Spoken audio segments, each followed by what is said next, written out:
नमस्कार साथियों, स्वागत है आपका BNK 24 यूट्यूब चैनल पर। बहुत बहुत साथियों, आज की जो वीडियो का विषय रहेगा, एक तो बाज़ार के ऊपर चर्चा करेंगे कि बाज़ार ऊपर से क्यों फिसल गया, एक इस विषय पर चर्चा करेंगे। दूसरा, कोलगेट के नतीजे आए हैं जो बेहद ख़राब आए हैं, जो बाज़ार बंद होने के बाद आए हैं। क्या हुआ, कोलगेट ऊपर से 33% गिर गया है। दूसरी, विस्तार से चर्चा करेंगे कि वर्धमान टेक्सटाइल के नतीजे आए हैं, लेकिन उसके बाद में नतीजे बहुत ख़राब आए, उसके बाद भी स्टॉक 10% चढ़ गया, क्या कारण रहा। लोरस लैब के जो नतीजे आए हैं वो भी बाज़ार बंद होने के बाद आए हैं, उसके ऊपर विस्तार से चर्चा करेंगे। और सऊदी अरब ने खकाला, एक जो वहाँ पे सिस्टम चलता था, उसको बंद कर दिया है, उसके ऊपर विस्तार से चर्चा कर लेंगे। दूसरा बड़ा विषय रहेगा कि बाज़ार के अंदर आज तेज़ी क्यों रही, और तेज़ी रही तो फिर वो ऊपर टिक क्यों नहीं पाई, ऊपर से मुनाफा वसूली क्यों आ गई। हिंदुस्तान यूनिलीवर के नतीजे कैसे रहे, उसके ऊपर भी विस्तार से चर्चा कर लेंगे। आज पूरे ऑल ओवर बाज़ार पर नज़र डालते हैं। सबसे पहले जो रक्षा मंत्रालय की तरफ से एक अच्छी खबर आई है बाज़ार को लेकर के, 79,000 करोड़ मतलब 80,000 करोड़ रुपये को मंजूरी मिल गई है। रक्षा मंत्रालय ने हमारे जो सैन्य उपकरण हैं उन्हें खरीदने के लिए मंजूरी दे दी है। अब इसका मतलब क्या है, मतलब सैन्य जो उपकरण है, सेना को आधुनिकता में आगे ले जाना, इस मिशन का उद्देश्य है, और 79,000 करोड़ रुपए की मंजूरी मिली है। अब दूसरी खबर ये है कि जो भारत की एशिया में जाने की प्रधानमंत्री जी की जाना जो दौरा था वो हो गया रद्द। उस मीटिंग में जो प्रधानमंत्री नरेंद्र मोदी जी हैं वो वर्चुअली ही हिस्सा ले गए। और तीसरी बात क्या है कि आज एफआईआई की अगर खरीदारी की बात करोगे तो आज विदेशी संस्थागत निवेशकों ने 1165 करोड़ रुपए की खरीदारी करी है, और डीआईआई ने वो बिकवाली करी है एफआईआई ने, और डीआईआई ने लगभग 3,900 करोड़ रुपए की खरीदारी की है। बाजार आज क्यों दौड़ा, जैसा कि कल ही मैंने बता दिया था कि बाजार के अंदर जो खबर है ना, खबर ये है कि भारत के ऊपर जो टैरिफ है ना वो 50% से घट के 17% के आसपास आ सकता है, 15 से 17%। और बाजार में इस बात की कोई पुष्टि थी नहीं, केवल ये खबरों के कारण बाजार दौड़ा था, इसलिए बाजार में ऊपर से आ गई मुनाफा वसूली। अगर बात करोगे सोने की तो सोना 1,23,700 पे कारोबार कर रहा है। चांदी की बात करोगे तो 1,48,700 पे चांदी आ गई है। अगर डॉलर इंडेक्स की बात करोगे तो डॉलर इंडेक्स तुम्हारा 99 पे है, और रुपया हमारा 87 रुपये और 80 पैसे के आसपास अभी कारोबार कर रहा है। बिटकॉइन 1,09,090 रुपये US डॉलर पे भी आ गया है। वोल्टिलिटी इंडेक्स, अगर विक्स की बात करोगे तो विक्स में आज 11.73 पे बना हुआ है। वोल्टिलिटी इंडेक्स बढ़ा है। क्रूड ऑयल में थोड़ी सी तेज़ी देखने के लिए मिली है, और $64 प्रति बैरल पे क्रूड ऑयल आ गया है। अगर बात करोगे जापान के बाज़ार की, तो जो जापान के बाज़ार है वो 686 पॉइंट गिर गए हैं। चाइना के बाज़ार 26 पॉइंट चढ़ के ही कारोबार कर रहे हैं। अमेरिका के जो बाज़ार हैं उनके अंदर काफ़ी हरियालियों में भी कारोबार हो रहा है।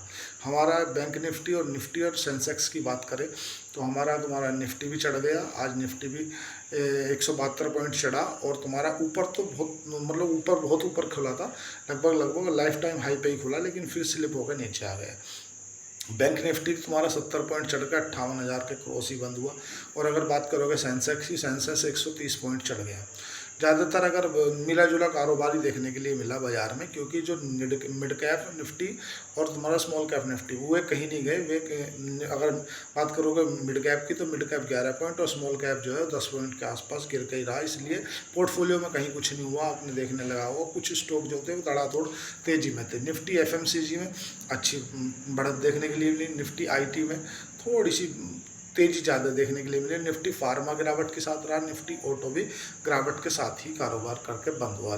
अब अगर बात कर ले कि पूरे बाजार में सबसे ज़्यादा अच्छी चीज़ें, सऊदी अरब में खिलाफा सिस्टम होता था, उसे सऊदी अरब ने बंद कर दिया है। क्या है, विस्तार से समझ लेते हैं। देखो क्या है, जब भी आप सऊदी अरब या गल्फ़ की कोई कंट्री में कोई कामगार काम करने के लिए जाता था तो उसका एक नियम था कि भाई आपको वहाँ की एक लोकल अथॉरिटी लगेगी, लोकल आदमी होगा वहाँ का जो आपको बुलाएगा, चाहे कोई वेंडर हो, चाहे वो किसी कंपनी का मालिक हो सकता है, चाहे वो किसी दुकान का मालिक हो सकता है, छोटी मोटी किराने की दुकान हो सकती है, चाहे वो अपने ऊँट चराने के लिए आपको बुलाए, तो उसके लिए लोकल अथॉरिटी लगती थी। उसको हम वहाँ कपिला बोलते थे।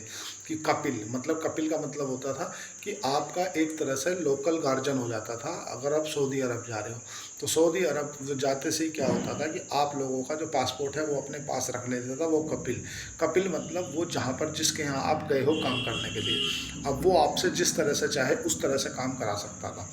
उसके अंदर बाध्यताएं क्या होती थी, उसके अंदर बाध्यताएं ये होती थी कि आप अगर सऊदी अरब काम करने गए हो या तो आप अपनी मर्जी से जॉब स्विच नहीं कर सकते, आप अपनी मर्जी से देश छोड़ के आ नहीं सकते उनका, क्योंकि आपका जो पासपोर्ट है वो उस कपिल के पास में है। कपिल मतलब जैसे अपने यहाँ हम किसी को रखते हैं ना अपने यहाँ नौकर, तो जिसको हम रख रहे हैं हमारा जो मालिक मतलब हम जो मालिक हुए उस नौकर के, तो इसलिए वहाँ कपिल बोलते हैं उसको। तो उस सिस्टम को सऊदी अरब ने ख़त्म कर दिया है। अब ये पूरा का पूरा जो सिस्टम है ना ये डिजिटलाइज करा जाएगा। अब इसमें जो लोग हैं ना, अगर बात करोगे टोटल सऊदी अरब की, तो टोटल सऊदी अरब में 3,51,00,000 जो है लोग निवास करते हैं, जिसमें अगर 1 करोड़ के आसपास की बात करोगे तो बाहर के जो लोग हैं वो कामगार हैं। उनमें भी जो 26 लाख कामगार हैं वो भारतीय हैं। उन 26 लाख के लिए तो एक तरह से ये अच्छी खबर है। देखो एक बात देखी जाए तो पहला, एक जिस तरह से हमारे यहाँ पे एक डिजिटल सिस्टम है वैसा ही ये डिजिटल सिस्टम लाने जा रहे हैं, जिसमें होगा क्या कि आपको एक तो जॉब स्विच करने मतलब नौकरी छोड़ के किसी और नौकरी पे जाने में आसानी रहेगी। दूसरा, आपका जाते से पासपोर्ट नहीं छीन लिया जाएगा। कपिला वाला जो सिस्टम था ना वो काफिला वाला बंद करने जा रहा है, जिससे ज़्यादातर जिन लोगों को फ़ायदा होगा वो भारतीय हैं, क्योंकि 3.5 करोड़ की पॉपुलेशन में लगभग 1 करोड़ पॉपुलेशन है जो बाहर से रहती है। तो उसमें भी 1 करोड़ में भी 1/4 मतलब लगभग 26 लाख लोग जो हैं वो भारतीय हैं। तो उससे इन लोगों को फ़ायदा मिलेगा। तो लोग क्या जॉब स्विच नहीं कर पाते थे, अब वो जॉब स्विच भी कर पाएंगे। अपनी मर्जी से नौकरी छोड़ कर नहीं आ सकते थे, तो अपनी मर्जी से वो आ भी सकेंगे। उनके लिए फ्रीडम रहेगा, वो जब चाहें जिस चाहें जहाँ चाहें जा सकते हैं, आ सकते हैं। अब उनका जो पासपोर्ट रखने वाली स्थिति है या उनके ऊपर जो कंट्रोल रखने वाली स्थिति है वो ख़त्म कर दी है। जो सलमान है वहाँ के सऊदी अरब के सलमान है, उन्होंने ये कहा है कि भाई इसे डिजिटलाइज करेंगे, जब जिसकी मर्जी है जहाँ चाहे वो जिस नौकरी में स्विच कर सकता है, और अपने अगर गांव जाना चाहता है, अपने घर जाना चाहता है तो जा सकता है, ऐसी कोई बाध्यता नहीं है। तो इससे भारतीय लोगों को बहुत ही अच्छी खबर है, भारतीय लोगों के लिए तो एक तरह से देखा जाए तो। अगर बात करें आज जो वर्धमान टेक्सटाइल के नतीजे आए, वर्धमान टेक्सटाइल के नतीजे तो आए देखो खराब, उसके बाद भी स्टॉक चढ़ गया 10%। क्यों चढ़ गया विस्तार से चर्चा करेंगे। स्टॉक के जो नतीजे हैं साथियों, वो मतलब जो 2502 करोड़ रुपए की आय हुआ करती थी इनकी सितंबर 2024 में, वो घट के रह गई है 2480 करोड़। 1% की इनकी डिग्रोथ देखने के लिए मिली है आय में। अगर बात करोगे इबिटा की, तो इबिटा इनका जो 315 करोड़ हुआ करता था वो बढ़ के हो गया है 394 करोड़, मतलब इबिटा में इनके 8% की जैसी ग्रोथ देखने के लिए मिली है। अगर बात करोगे इनके नेट प्रॉफिट की मतलब शुद्ध लाभ की, तो शुद्ध लाभ इनका घट गया है। शुद्ध लाभ इनका 197 करोड़ हुआ करता था, वो घट के रह गया है 188 करोड़, मतलब उसमें 5% के आसपास की डी ग्रोथ देखने के लिए मिल रही है। अगर ईपीएस की बात करोगे, अर्निंग प्रति शेयर, तो जो इनका अर्निंग प्रति शेयर 6.81 हुआ करता था, वो घट के रह गया है 6.47 के आसपास में, उसमें भी 5% के आसपास की डी ग्रोथ देखने के लिए मिली है। स्टॉक इतने खराब, नतीजे इतने ख़राब हैं, लेकिन उसके बाद में भी स्टॉक चढ़ा है। मार्जिन जो है इसके 13% के आसपास हुआ करते थे, वही मार्जिन इसके अभी भी बने हुए हैं। स्टॉक का जो अभी वर्तमान में प्राइस है 440 रुपये चल रहा है। पी कंपनी का 13 है, ROC 10 के आसपास में। अगर पेग रेशियो की बात करोगे तो वो नेगेटिव में है, मतलब -0.83 है, तो वो अच्छा साइन है। अब बात समझो, देखो कंपनी है ना वर्धमान टेक्सटाइल कपड़ा बनाती है। आप सब लोगों को हमें मालूम है कि भाई इस कंपनी के ऊपर जो है टैरिफ लगाया गया है 50%, तो ये कहीं एक्सपोर्ट कर नहीं पा रही। इसका जो बिजनेस है वो पूरा का पूरा पाकिस्तान और बांग्लादेश डाइवर्ट हो रहा है। तो सीधी सी बात है, इसके नतीजे ख़राब आने थे, सब लोगों को पता था।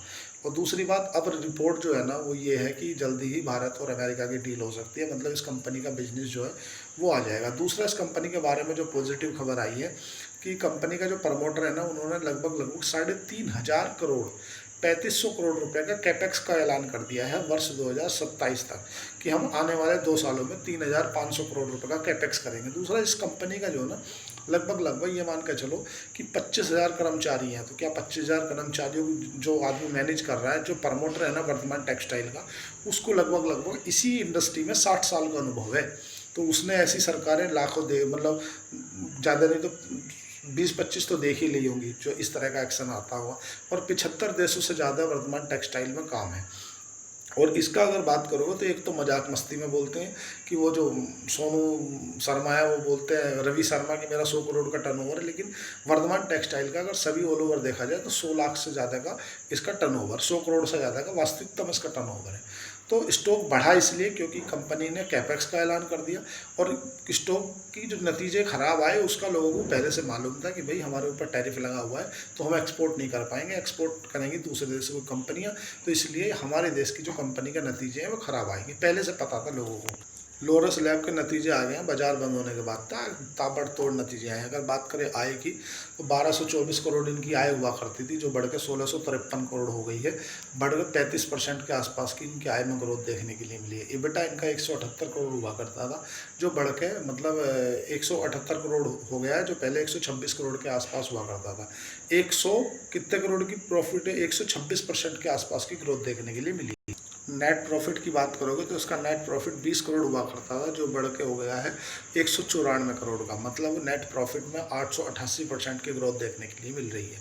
जैसे कि लोरस लैब है, आपने जाना होगा, जैसे डॉक्टर लैब है, पैथोलॉजी लैब है ना, जितनी लैब से रिलेटेड कंपनियां, मतलब इनका एक तरह से टेस्ट वगैरह करने का काम है। मार्जिन जो इस कंपनी के 15% हुआ करते थे, मार्जिन बढ़ के हो गए हैं 24%। नतीजे ताबड़तोड़ आए हैं, और नतीजे अपने आप में बता रहे हैं कि भाई मैं कहाँ जाने वाला हूँ। स्टॉक इसीलिए आपको ऊपर दिख रहा है, कारण ये है कि भाई बिजनेस मॉडल में दम है।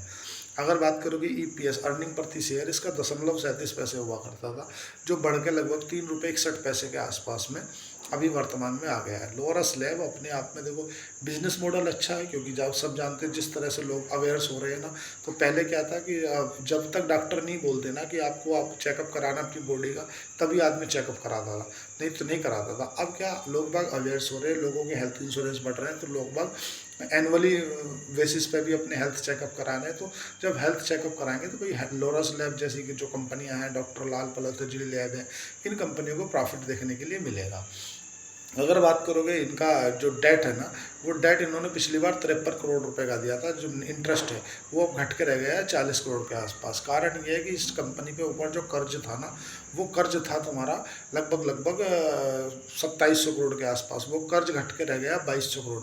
मतलब कंपनी ने अपना कर्ज घटाया है। जहाँ पर एफआईआई माल बेच रहे हैं, वहीं पर इस कंपनी में एफआईआई ने अपनी पोजीशन बढ़ाई है, ना कि कम करी है। दूसरा मेन होता है कैश फ्रॉम ऑपरेटिंग एक्टिविटीज़, जो धंधा आप कर रहे हो उस धंधे से कैश जनरेट कर पा रहे हो कि नहीं, तो इसने कैश फ्रॉम ऑपरेटिंग एक्टिविटीज़ इसकी हमेशा ही पॉजिटिव में है, अभी भी 606 करोड़ के आसपास में बनी हुई है। जहाँ पर पब्लिक की होल्डिंग इसकी वर्ष 2022 में 48% हुआ करती थी, वहीं अब घट कर रह गई है 34% के आसपास। मतलब लोरस लैब में प्रमोटर, समझो आप बात को, प्रमोटर अपना कर्ज घटा रहा है, दूसरी बात रिजल्ट तोड़ फोड़ आ रहे हैं, इसलिए प्रमोटर को मालूम है कर्ज भी घटा रहा है, दूसरा जो पब्लिक से माल खरीद रहा है। तो इसीलिए मैं बोलता हूँ कि यार किसी भी बिजनेस को आप पहले बिजनेस पढ़ो, धंधा पढ़ो। अल्टीमेटली जब तक आपको ये मालूम नहीं रहेगा ना कि ये कंपनी काम क्या करती है, मैं जिस कंपनी का हिस्सा खरीद रहा हूँ, शेयर मतलब हिस्सा, तो वो कंपनी खुद प्रॉफिट में है क्या नहीं, जब तक वो कंपनी खुद प्रॉफिट में नहीं होगी, जब तक आप लोगों को लॉस में ही रहेंगे, नुकसान ही करके दोगे। तो अधिकतर 90% लोग शेयर मार्केट में नुकसान करते हैं, ये तय है। अगर कोलगेट की बात करोगे तो कोलगेट का आए हैं नतीजे, रिजल्ट, और नतीजे आए हैं बेहद ख़राब। मतलब कोलगेट को पहले ही कंपटीशन ने मार रखा है। बाबा रामदेव जैसी कंपनी, डाबर जैसी कंपनी, गोदरेज जैसी कंपनी, हिंदुस्तान यूनिलीवर जैसी कंपनी, और इन्होंने मार रखा है। ऊपर से कोलगेट के जो ऊपर से 33% स्टॉक करेक्ट हो गया, उसका जो कारण है वो ये है। लोरस लैब के नतीजे ताबड़तोड़ आए, तो देखो स्टॉक कहाँ जा रहा है। मैं खरीदने बेचने की राय नहीं दे रहा, लेकिन इसके नतीजे खराब आ रहे हैं, तो स्टॉक आपके सामने। अब आपको नतीजे बताता हूँ। इसके 1619 करोड़ रुपए की आय हुआ करती थी सितंबर 2024 में, अभी इसकी 1520 करोड़ की आय हुई है, मतलब 6% की डी ग्रोथ देखने के लिए मिली है कोलगेट के नतीजे में। EBITDA की बात करें तो 497 करोड़ का EBITDA हुआ करता था, तो वो घट के रह गया है 465 करोड़। लोग बाग मेरे से बोलते हैं EBITDA क्या होता है। EBITDA का मतलब है अर्निंग बिफोर टैक्स डिप्रिसिएटिंग और वैल्यू, मतलब कुल मिलाकर EBITDA ये कहलाता है। नेट प्रॉफिट की अगर बात करोगे तो शुद्ध लाभ इसका 395 करोड़ हुआ करता था वर्ष 2024 के सितंबर क्वार्टर में, जो घट के रह गया है 328 करोड़। मतलब EBITDA में भी डी ग्रोथ देखने के लिए मिली है, और नेट प्रॉफिट में इसके 17% के आसपास की डी ग्रोथ देखने के लिए मिल रही है। अगर इसके EPS की बात करोगे, अर्निंग प्रति शेयर, EPS इसका 14.52 हुआ करता था सितंबर 2024 के क्वार्टर में, जो अब घट कर रह गया है 12.04 के आसपास। मार्जिन अपने आप में उतने ही बने हुए हैं। अगर बात करोगे स्टॉक के प्राइस की, उस स्टॉक का प्राइस टॉप 3400 के आसपास था, अभी घट कर रह गया है 2200। कंपनी का जो मार्केट कैप है, मतलब मार्केट कैप टोटल है 62,000 करोड़ के आसपास। कंपनी का जो पी है, प्राइस टू अर्निंग रेशियो, वो 46 का है। आरओसी आरओई जो है वो तो लगभग ठीक ठाक ही है, 100 है। लेकिन स्टॉक क्यों गिर रहा है, गिर क्यों रहा है? क्योंकि नतीजे आपके सामने हैं भाई। इसके जो आय थी, आय में 6% की डी ग्रोथ देखने के लिए मिली। इसकी जो एबिटा थी, earning before tax depreciating and value, उसमें 6% की ग्रोथ, डी ग्रोथ देखने के लिए मिली। और इसकी अगर बात करोगे तुम्हारा ईपीएस की, अर्निंग प्रति शेयर, उसमें 17% की डी ग्रोथ देखने के लिए मिली। इसमें जो नेट प्रॉफिट है उसमें 17% की डी ग्रोथ देखने के लिए मिली। भाई जब कंपनी खुद ही धंधा नहीं कर पा रही है, खुद अपने आप में प्रॉफिट नहीं कर पा रही है, तो भाई आप स्टॉक खरीदने का, स्टॉक मतलब मैं सिंपल बोलता हूँ हिस्सा, जब वो खुद पे प्रॉफिट करेगी, जब तो तुम्हें प्रॉफिट कमा के देगी, खुद ही प्रॉफिट नहीं कर रही कंपनी। अभी हिंदुस्तान यूनिलीवर का नतीजे आए हैं, उसके ऊपर भी मैं चर्चा करूँगा। लेकिन इसके ऊपर ना, जैसे जैसे बाबा रामदेव ने या पंतजलि का जो स्वामित्व है ना, वो देश के अंदर बढ़ता जा रहा है, तो लोग बाग में कहीं ना कहीं जो पंतजलि की प्रोडक्ट है ना, उनकी ओर जा रहे हैं। और इसे टक्कर देने के लिए ओरल बी जैसे भी ब्रांड है, तो कोलगेट को थोड़ा सा बिजनेस में स्ट्रगल करना पड़ रहा है, मार्जिन में स्ट्रगल करना पड़ रहा है। तो धंधा कुल मिलाकर उतना पहले जैसा अब प्रॉफिटेबल नहीं बचा है कोलगेट का, जितना पहले था। पहले एक तरह से मार्केट लीडर थी, अब इसके कंपटीशन बढ़ गया है इसमें बहुत ज़्यादा, इसीलिए ये हालत है इसकी। हिंदुस्तान यूनिलीवर का आए हैं नतीजे। हिंदुस्तान यूनिलीवर की जो आय 15,926 करोड़ हुआ करती थी, वो बढ़ के हो गई है 16,241 करोड़, मतलब 2% के आसपास की ग्रोथ देखने के लिए मिल रही है। अगर बात करोगे ईबिटा की, earning before interest depreciating and tax value, मतलब इसकी लगभग 3,037 करोड़ हुआ करती थी, जो घटकर 3,026 करोड़ के आसपास आ गई है। उसके अंदर डी ग्रोथ देखने के लिए मिली है 2% की। अगर इसके नेट प्रॉफिट की बात करोगे, तो जो शुद्ध लाभ इसका 2,595 करोड़ हुआ करता था, बढ़ के हो गया 2,695 करोड़, मतलब 2% के आसपास की ग्रोथ देखने के लिए मिली है। अब सोच रहे होंगे ईबिटा डी ग्रोथ है, लेकिन इसके नेट प्रॉफिट में ग्रोथ है। कारण क्या है? कारण है इस कंपनी के जो 311 करोड़ रुपए के आसपास में अदर इनकम है, जिस कारण से इसमें ऐसा आपने को देखने के लिए मिल रहा है। ईपीएस की बात करोगे, अर्निंग प्रति शेयर, तो उसका 11 रुपये 3 पैसे के आसपास हुआ करता था, बढ़ के 11 रुपये 43 पैसे के आसपास हो गया, मतलब 4% के आसपास में ग्रोथ देखने के लिए मिली है। मार्जिन इसके 24% से घट के 23% हो गए हैं। तो इसीलिए हो सकता है कि भाई इसके जो प्रॉफिट गिरे हैं, इसीलिए भी एक कारण हो सकता है। कर्ज जो कंपनी का 1,700 करोड़ 1,400 करोड़ हुआ करता था, वो बढ़कर हो गया 1,700 करोड़। यही कारण है कि कंपनी ने जो पिछली बार सितंबर 2024 के क्वार्टर में जो कर्ज इंटरेस्ट दिया था ना, वो दिया था 112 करोड़। इस बार वो जो कर्ज का इंटरेस्ट दिया है, वो दिया है 129 करोड़। मतलब सिंपल सी फंडा है कि कंपनी का जो कर्ज था 1,400 करोड़ से बढ़कर हो गया है 1,700 करोड़ के आसपास। जो इंटरेस्ट पिछली बार दिया था 112 करोड़ का, इस बार दिया 129 करोड़ का। इसीलिए 2% 4% जैसी ग्रोथ है, कोई ज़्यादा खास ग्रोथ देखने के लिए मिल रही। मेन क्या है कि कैश फ्रॉम ऑपरेटिंग एक्टिविटीज़, अपने कोर धंधे से कंपनी पैसा निकाल पा रही है, ये ज़्यादा इंपॉर्टेंट है। इस कंपनी का अगर टोटल मार्केट कैप की बात करोगे साथियों, तो लगभग 6,11,128 करोड़ के आसपास में। कंपनी का जो प्राइस है, स्टॉक का प्राइस 2,600 के आसपास में, पी इसका 58 का है। ज़्यादातर जो एफएमसीजी कंपनी है वो थोड़ी सी महंगी रहती है। आरओसी आरओई 21 के आसपास में है। मेन क्या है, देखो बिजनेस सिंपल फंडा समझो आप। भाई मैं सर्फ एक्सेल लेना बंद कर दूंगा क्या? डव साबुन लेनी बंद कर दूंगा क्या? डव का शैम्पू लेना बंद कर दूंगा क्या? एक्टिव व्हील लेना बंद कर दूंगा, विम बार लेना बंद कर दूंगा, लक्स लेनी बंद कर दूंगा, हॉर्लिक्स लेना बंद कर दूंगा? भाई अल्टीमेटली कंजप्शन से रिलेटेड जब आदमी नहाएगा धोएगा पर डे, ऐसा तो नहीं यार अब स्टॉक का प्राइस 2 रुपये गिर गया, आज मैं ब्रश नहीं करूँगा, ऐसा कभी सुना है? आज मैं नहाऊंगा नहीं। भाई ये दैनिक दिनचर्या में यूज होने वाली प्रोडक्ट है। तो एफएमसीजी में सबसे बड़ी बात क्या है कि कंपनी अपने आप में मार्केट लीडर है। मार्केट लीडर है, उसी कारण आपसे देखने को मिल रहा है कि कंपनी का जो बिजनेस है ना, हार्ड बिजनेस, ये कंपनी का हार्ड बिजनेस में दम है हिंदुस्तान यूनिलीवर में। वही नतीजे अब देखो, आपको रिजल्ट देखो, स्टॉक का प्राइस देखो। स्टॉक खरीदने बेचने की कोई रिकमेंडेशन, लेकिन बिजनेस तो देखो यार, बिजनेस में दम है ना। क्या इतने प्रोडक्ट जो बनाती है, प्रोडक्टों को कोई लेना बंद थोड़ी कर देगा कोई। अगर बात करो इस स्टॉक मार्केट में फेल होने का जो सबसे बड़ा रीज़न है, वो है नॉलेज की कमी होना। नॉलेज है नहीं, दिमाग लगाना नहीं, पढ़ना है नहीं, बस केवल पान के ठेले पे खड़े थे, उनने बोल दिया फलाना आदमी करोड़पति बन गया, अपन को भी बनना है। भाई ऐसी कोई डिस्प्लिन की गोली नहीं है कि आपने धरी और पेट में ले ली। सबसे मेन बात है आपको बिजनेस मॉडल पढ़ते आना चाहिए। आप सबसे पहले तो ये है, अगर स्टॉक मार्केट में आ रहे हो तो बिना वित्तीय सलाहकार के तो आओ मत ही।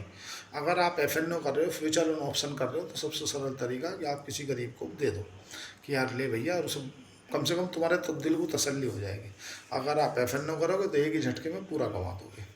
अगर आपको स्टॉक मार्केट में काम करना है तो नीचे दिए गए डिस्कशन पर लिंक दिया गया है, शेर खान के साथ आप अकाउंट ओपन कर सकते हो। डीमैट अकाउंट मेरी ब्रांच में खुलेगा, जो मोरल सपोर्ट होगी मैं आपकी करूँगा। आज के लिए इतना ही। चैनल को लाइक करें, सब्सक्राइब करें, कमेंट करें। 77% लोग ऐसे हैं जो चैनल को देखते हैं बट सब्सक्राइब नहीं करते, तो 5 सेकंड लगती है कर देंगे। आज के लिए इतना ही। धन्यवाद। Thank you.